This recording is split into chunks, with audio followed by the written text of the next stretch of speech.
Well, top of the engine to you. Finally got a little time off, so I'm going to work on this a little more. I got most of this stuff taken off. Still got a long way to go. I'm going to remove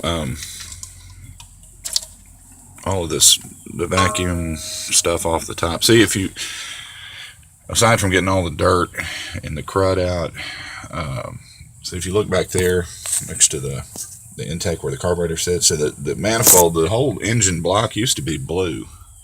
Used to be GM blue, this color right here. And I'm going to put all that back to original. But, you know, this car, like I said, has been like the old adage about the onion. You peel a layer, you get another layer. You peel that layer, you get another layer. And by the time you get to the bottom, you're in tears.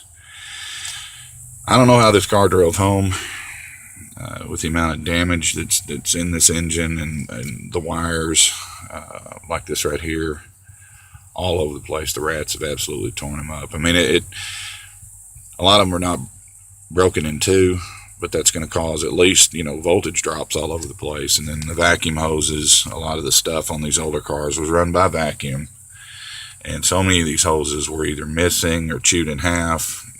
So a lot of the functionality just wasn't there. And I'm going to take the rest of the stuff off the top of the engine. This regulator here, of course, it ties in. This goes to a fitting on the intake manifold, and then I don't know if it's some kind of a check valve. It probably is, but it runs a lot. There's a lot of stuff that runs off of it. There's a lot of Y's and T's and splits, and I'm gonna take all that off intact, or as much as I can intact. That way, I know what connects where. And then to see these older cars also, you run into, this car had been tinkered with a lot. There was a lot of stuff that was rigged up.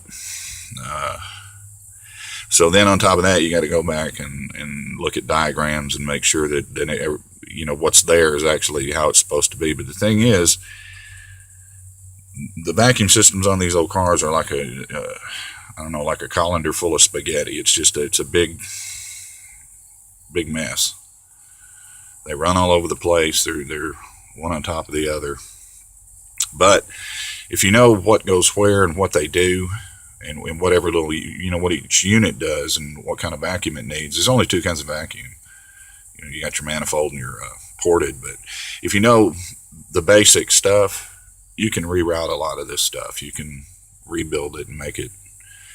If you do it to spec, it'll have such a mess. And that's probably what I'm going to do, because I think a lot of this has been rerun and redone anyway, and it's a mess. So that's where we're at. But once I get all this stuff off, I'm